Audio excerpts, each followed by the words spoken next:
Hello दोस्त, Indian railway news. Rail engine locomotive हम खरीदते थे, अब हम बेचने के कंडीशन में है। जॉइंट वेंचर से, वो भी बिहार के महोरा से।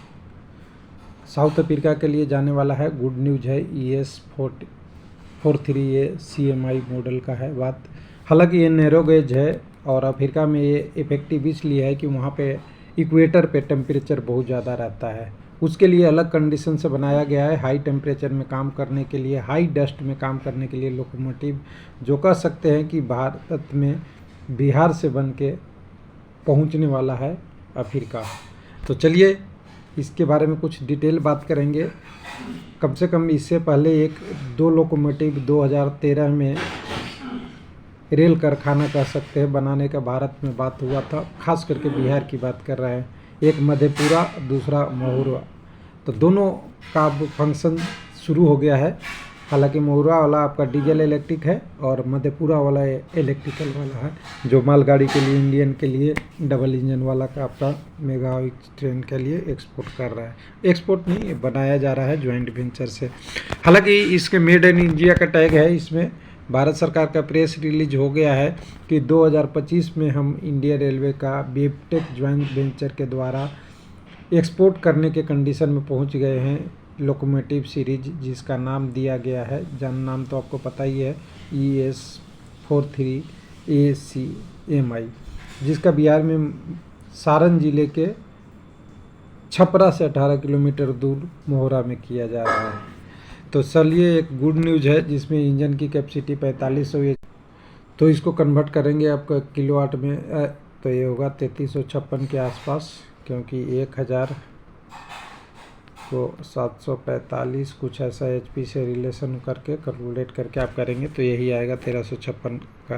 तो एक मेड इन इंडिया के तहत इन्होंने बनाने की कोशिश की है और कह सकते हैं कि एक्सपोर्ट होगा मेड इन इंडिया के लिए, तो रेलवे को भी बेनिफिट होगा।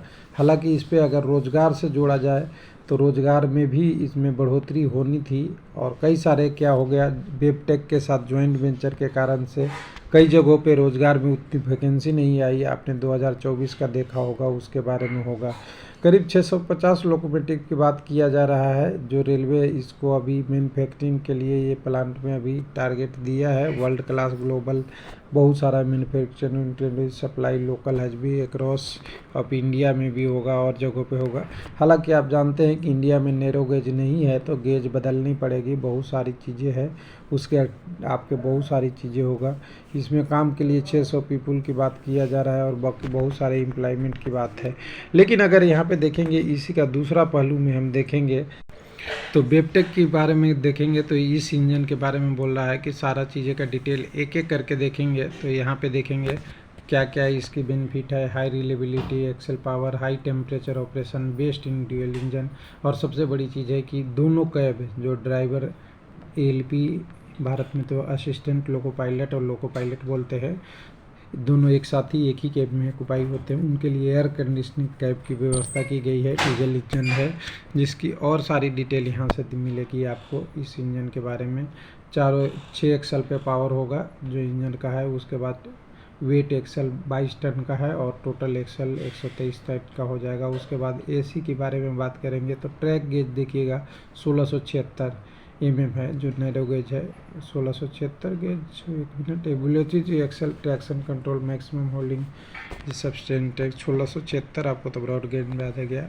उसके बाद HP पावर देखिए यहाँ पे दिया हुआ है आपका पूरा 4500 HP, 3356 किलोवाट के बारे है। और अट्रैक्टिव भी उतना ही लगभग होगा, थोड़ा सा कम आता है अट्रैक्टिव में। यानी ये आइडियल कंडीशन हो गया, ये लोडेड कंडीशन कह सकते हैं ट्रैक्टिव के रूप में, यानी कि जब वो लोड लेके चलेगा तब की बात हो गई है। उसके बाद आपका और सारी चीज़ें हैं इस इंजन के बारे में है, लेकिन इसके kilo Newton fuel, total fuel इसमें 300 लीटर एक बार में आ सकता है, उसके बारे में है। उसके बाद आपका कूलिंग के बारे में है, तो कूलिंग आपका वगैरह वगैरह है। उसके बारे में आप देखेंगे तो इस इंजन की अगर कैपेसिटी देखेंगे तो बेनिफिट क्या हो रहा है इंडिया को। तो देखिए, बेनिफिट ये है कि सबसे पहले तो लोगों को जो रहते हैं उन्हें जॉब मिलनी चाहिए, वो है जॉब होनी चाहिए। हालांकि इन्होंने 600 पीपल का वर्क एम्प्लॉयमेंट प्लान में किया गया है कि इतने लोगों को किया गया है। 100 लोकोमोटिव एनुअली इंडियन रेलवे से इसका प्रोडक्शन है और साथ में इसके लिए वो किया जाएगा। लेकिन 2025 आने में बहुत दूर नहीं है, 2013 के बजट में सेट हुआ था और सेट होने के बाद इस आपका लोकोमोटिव के बारे में जो बात किया गया है, जो कुल रूप से कह सकते हैं कि अगर एक्सपोर्ट होती है तो जॉब क्रिएशन होता है। लेकिन हाल की कंडीशन देखते हुए थोड़ा सा लग रहा है जॉब क्रिएशन में कमी आ रही है। टोटल 2024 में 55,000 के आसपास पोस्ट आ गया है, लेकिन यही 2018-19 से तुलना करेंगे तो करीब 50 से 70% के बीच में हर कैटेगरी एलपी टेक्नीशियन वगैरह का कम हो रहा है। तो कुछ न कुछ जॉब जो गवर्नमेंट सेक्टर की है उसको भी रेलवे सबसे बड़े लोगों को उम्मीद रहता है एक्सपोर्ट हो, अच्छा हो, बिहार से बने, यूपी से बने, या पहले वाले फैक्ट्री हमारे जहाँ होते थे बनारसी वगैरह सब कहीं से भी बने, लेकिन कैंडिडेट्स को जॉब ही एक ज़रूरी है। तो चलिए एक गुड न्यूज़ के साथ इस वीडियो को समाप्त करते हैं कि खुशखबरी तो है इंडियन रेलवे के लिए। अगर हम किसी भी कंट्री को एक्सपोर्ट करते हैं, पहले हम बांग्लादेश वगैरह का थोड़ा या श्रीलंका के बारे में तो हमने कर रखा है, लेकिन अगर आगे बढ़ेंगे तो इंडियन के लिए अच्छा है। Thank you.